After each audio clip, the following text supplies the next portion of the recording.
Linda had always imagined her golden years would be filled with laughter, travel, and warm evenings spent in the company of her husband, Tom. Reality, however, had delivered something far less romantic. At 60, she found herself sitting alone most days in a house that felt more like a waiting room than a home, waiting for Tom to return from work, waiting for calls from her grown children, waiting for something, anything, to change. The morning sun filtered through lace curtains, casting soft shadows across the living room floor. Linda sat on the sofa, sipping lukewarm coffee from a floral mug, staring blankly at the muted television screen. The same news anchors, the same weather updates. Nothing ever changed. Tom's schedule was relentless.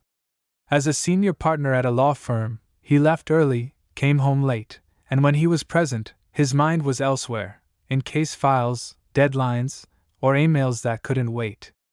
Their conversations had dwindled to logistical exchanges, grocery lists, bills, and doctor appointments. The warmth that once defined their marriage had cooled into polite cohabitation. Linda glanced at the clock. 9:30 a.m. She sighed, setting her coffee down. Her day's excitement lay ahead. She needed to deal with the dripping kitchen faucet, which had turned into a steady leak overnight. She'd left Tom a note about it, but as expected, he barely glanced at it before rushing out the door. She reached for the phone book, the old one, still tucked away in the kitchen drawer, and scanned the faded pages until her finger landed on Mark's Plumbing Services. Local, affordable, and available same day. She dialed. "Hi, yes. I've got a leaky sink," she said, her voice faltering slightly from disuse.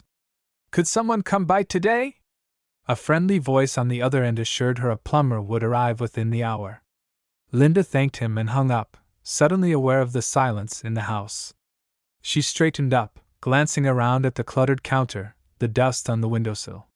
She hadn't expected company today, but then again, what did it matter? It wasn't as if Tom noticed things like that anymore. Still, she wiped the counters, adjusted the pillows on the sofa, and checked her reflection in the hallway mirror. The lines on her face were deeper now, but her eyes, they still held a spark, didn't they?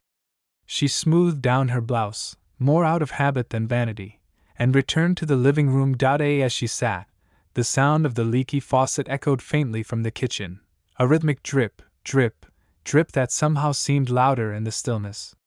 Linda closed her eyes, exhaling slowly. A knock at the door snapped her to attention. She rose, heart ticking a little faster than expected. The plumber had arrived. Linda opened the door, expecting an older tradesman with a weathered face and a curt demeanor. Instead, she found herself looking up at a tall man in his 40s, clean-shaven, with a warm smile that immediately softened the morning stillness.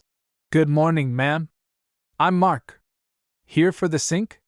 His voice was steady, friendly, and somehow calming. "Yes, come in. It's just through the kitchen." Linda stepped aside, acutely aware of her uncharacteristic nervousness.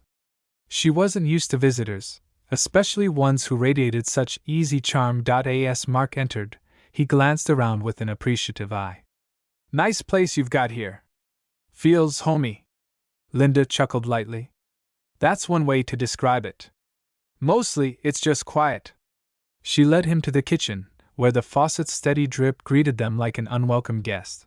Mark crouched by the sink, opening his toolbox with practiced efficiency. Linda stood nearby, arms crossed, unsure whether to stay or retreat. A part of her didn't want to go back to the silence of the living room. He looked up. "Mind if I ask how long it's been leaking?" "Since yesterday evening," she replied. "I left a note for my husband, but well, you're here instead." Mark nodded knowingly but didn't press. The subtle implication lingered in the air. As he worked, they exchanged small talk. Mark spoke about his day, about fixing a burst pipe for a frazzled couple in the next neighborhood.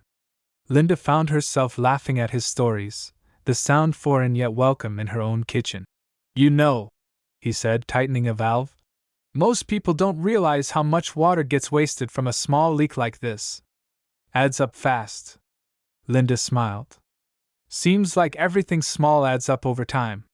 Mark glanced at her, his expression thoughtful. "Yeah. That's true, isn't it?" There was a pause, just long enough for Linda to feel the weight of his words settle in her chest. She looked away, brushing a strand of hair behind her ear. "Anyway," he said, breaking the silence, "this should do it. No more drip." He stood, wiping his hands on a rag. "Thank you," Linda replied, suddenly reluctant for him to leave. "Would you like some tea before you go? It's the least I can offer." Mark hesitated, then smiled.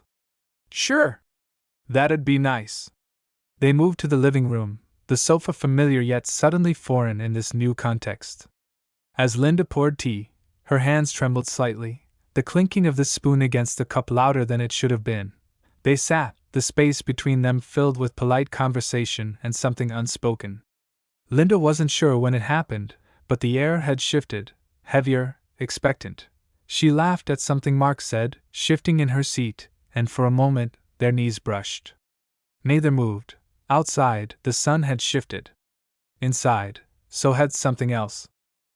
The steam curled from Linda's teacup as she sat beside Mark, her senses acutely aware of the closeness between them. The sofa, once a space of solitude, now felt alive, as though it bore witness to the unfamiliar energy rippling through the room. "So, do you do all the plumbing work yourself?" she asked, more to fill the silence than out of genuine curiosity. "Mostly. I've got a small team, but I like to handle the local calls personally. Keeps me grounded, you know."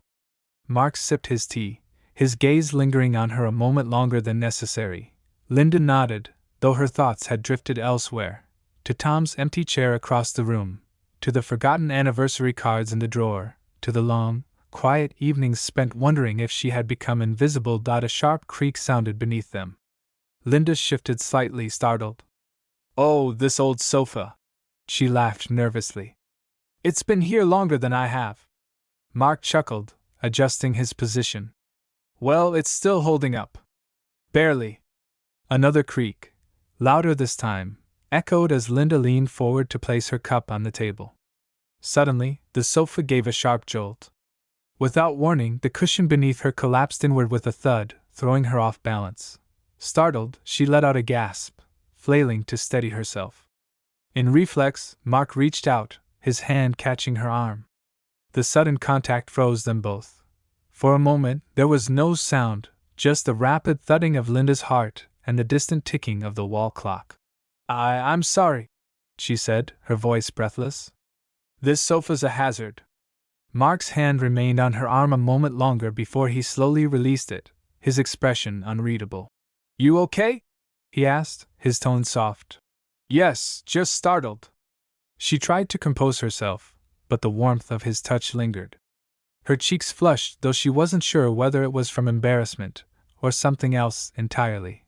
Mark stood, inspecting the collapsed cushion. "Looks like the support beam's cracked underneath. I could take a look if you want. Might be an easy fix." Linda hesitated. "Tom's been meaning to replace it for years. But he's always busy." Mark gave a small nod, understanding flickering in his eyes. "Well, I've got some tools in the truck. Won't take long." As he headed toward the door, Linda remained seated, her mind racing. It had been just a moment, a stumble, a helping hand, yet it felt like a line had been crossed, however slightly. She looked at the broken cushion, then at the door where Mark had just exited. The stillness in the room returned, but it was different now, charged, uncertain. She wasn't sure what would happen next, but she knew something already had. Mark returned minutes later, toolbox in hand, his expression calm yet observant. Linda was still on the sofa, though now she sat more rigidly, hands folded tightly in her lap. The earlier ease between them had evaporated, replaced by a tension neither of them dared name aloud. "I'll check the frame," Mark said gently, kneeling beside the sofa. His hands moved with skill, removing the cushion and inspecting the wooden support beneath. Linda watched in silence, her thoughts loud. She wasn't sure which unsettled her more, the sofa's sudden collapse, or the way Mark's hand had felt on her arm, grounding, warm, and a sharp contrast to the absence that had filled her marriage for years. As Mark worked, he spoke again, breaking the silence. "You know, sometimes things just give out. Not from neglect, but time. Pressure. Life." Linda looked at him sharply, realizing he wasn't just talking about the sofa. Yes, she said slowly, her voice tinged with both gratitude and regret. Sometimes you don't notice the cracks until something breaks. Mark glanced up at her, his expression unreadable. Doesn't mean it can't be repaired. A long silence stretched between them. He finished securing the frame, tested it with a firm press, and replaced the cushion. Should hold for now. But you'll need a replacement eventually. Linda gave a faint smile. I suppose some things aren't meant to last forever. Mark stood, wiping his hands. Well, I should go. Got another call across town. She rose too, walking him to the door. As he stepped onto the porch, the afternoon light casting long shadows, he turned. Take care, Linda. You too, Mark. For a moment either moved. Then he nodded and walked away, his steps firm, unhurried. She stood in the doorway, watching until his truck disappeared down the road. Back inside, the house was quiet again, the kind of quiet that demanded reflection. She sat back on the repaired sofa, fingers tracing the seam of the cushion. The moment had passed, but its impact lingered. Nothing had happened, not really. Yet everything felt different. Linda reached for her phone, hovering over Tom's number. Her thumb hesitated, then tapped. Hey, she said when he answered. Can we talk tonight? About us. There was a pause on the line. Then, yeah. We should. She ended the call, placing the phone beside her. Outside, the sun dipped lower, bathing the room in gold. No lines had been crossed, but one had been drawn, a boundary, a reckoning. And for the first time in a long while, Linda felt like something was beginning, not with Mark, but with herself.